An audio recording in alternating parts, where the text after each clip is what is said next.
অনুমতি ছাড়া নিঃশ্বাস নেওয়ায় বয়ফ্রেন্ডের সাথে ব্রেকআপ করেছে পঞ্চম শ্রেণীতে পড়ুয়া মাইশা নামের এক সুন্দরী তরুণী। মাইশার বয়ফ্রেন্ড অনার্স থার্ড ইয়ারে পড়ত। বলা যায় সে আস্ত একটা বুইড়া দামড়া, অথচ তবুও সেই বুইড়া দামড়াকে শাসন করত মাইশা নামের পঞ্চম শ্রেণীতে পড়ুয়া সেই প্রেমিকা। এক গোপন সংবাদের ভিত্তিতে জানা গেছে, মাইশার কথা না শুনলে মাইশা সবসময় তার বয়ফ্রেন্ডকে ব্রেকআপের হুমকি দিত। আর তাই তো এবার নিঃশ্বাস নেওয়ার সময় মাইশার কাছ থেকে অনুমতি না নেওয়ায় মাইশা তার অনার্স পড়ুয়া সেই বয়ফ্রেন্ডের সাথে ব্রেকআপ করেছে। এদিকে অনার্স থার্ড ইয়ারে পড়া সেই বুইড়া দামড়া বলেছে, নিঃশ্বাস নেওয়ার আগে সে তার প্রেমিকা মাইশাকে কয়েকবার ফোন করে জানিয়েছে, কিন্তু প্রত্যেকবার মাইশাকে অ্যানাদার কলে পাওয়া গেছে। তাই তো সেই ইমার্জেন্সি মোমেন্টে মাইশাকে না জানিয়ে নিঃশ্বাস নিয়ে ফেলেছে। আর এজন্য পঞ্চম শ্রেণীতে পড়ুয়া মাইশা ব্রেকআপ করে ফেলেছে অনার্স থার্ড ইয়ারে পড়া সেই বুইড়া দামড়ার সাথে। বিস্তারিত দেখুন পুরুষ খান নারীর রিপোর্টে। গার্লফ্রেন্ড বয়ফ্রেন্ডের মাঝে প্রেম হয়, ভালোবাসা হয়, আবার ভালোবাসা শেষে ব্রেকআপও হয়। এই ব্রেকআপ হওয়ার কত রকমের কারণ থাকে। কেউ কেউ রিলেশনশিপে লয়াল থাকে না বলে ব্রেকআপ হয়, আবার কেউ কেউ একই সাথে ৩-৪ জনের সাথে প্রেম করে দেখে ব্রেকআপ হয়ে যায়, আবার কেউ কেউ দেখা করতে দেরিতে আসলে ব্রেকআপ হয়ে যায়।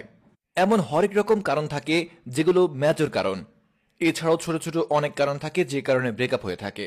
এবার এমন একটি ব্রেকআপের গল্প শোনাবো যেটা শুনলে আপনি হতভম্ব হয়ে যাবেন।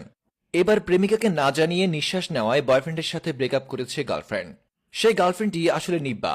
সে পড়ে পঞ্চম শ্রেণীতে, নাম মাইশা আক্তার। কিন্তু এই পঞ্চম শ্রেণীতে পড়ুয়া মেয়েটি যে ছেলের সাথে প্রেম করত, সেই ছেলেটি অনার্স থার্ড ইয়ারে পড়ে। চিন্তা করেন কত বড় বুইড়া দামড়া, অথচ প্রেম করে বেড়ায় পঞ্চম শ্রেণীতে পড়ুয়া মেয়ের সাথে।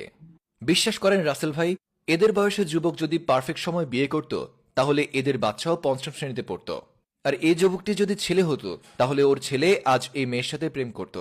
ভাগ্যের নির্মম পরিহাসে এখন ছেলে মেয়ের প্রেম হয় না, প্রেম হয় বাপ এবং মেয়ের সাথে। কথা সেটা না, কথা হচ্ছে যুবকটিকে যখন আমরা জিজ্ঞেস করি যে ব্রেকআপের কারণ কি, তখন যুবকটি বলে উঠল সে তার গার্লফ্রেন্ডকে জানায়নি সে যখন নিঃশ্বাস নিচ্ছিল। এই কারণে তার নিব্বি গার্লফ্রেন্ড তার সাথে ব্রেকআপ করে চলে যায়। অতঃপর তাকে জিজ্ঞেস করা হয় আপনি কেন নিঃশ্বাস নেওয়ার সময় তাকে জিজ্ঞেস করেননি। তখন যুবকটি বলে উঠল আমি নিঃশ্বাস নেওয়ার আগে বেশ কয়েকবার মাইশাকে ফোন করেছি, ফোন করে জানানোর চেষ্টা করেছি, কিন্তু মাইশাকে অ্যানাদার কলে পাওয়া গেছে। তাই তো আর সহ্য করতে না পেরে একটা সময় বাধ্য হয়ে নিঃশ্বাস নেওয়ার মতো এত বড় একটা ভুল করে ফেলেছি, যে ভুলের জন্য আজকে মাইশা আমাকে ব্রেকআপ করে চলে গেছে। অতঃপর একটা পর্যায়ে যুবকটি কান্না করতে করতে আমাদেরকে বলেছে তার কোনো দোষ নেই, সে যদি নিঃশ্বাস না নেয় তাহলে সে মারা যাবে। আর যুবকটি মারা গেলে মাইশাকে ভালোবাসবে কে, সেই ভয়ে যুবকটি নিঃশ্বাস নিয়ে ফেলেছে। যুবকটির সম্পর্কে আপনাদের মতামত অবশ্যই কমেন্ট করবেন। আর আপনার পরিচিত এমন কোন দামড়া যুবক আছে যে কিনা বুড়ো হয়ে গেছে অথচ এখনো ক্লাস 5, 6, 7 মেয়ের সাথে প্রেম করে এবং তাদের কথায় উঠবস করে। পুরুষ খান নারী ফ্রম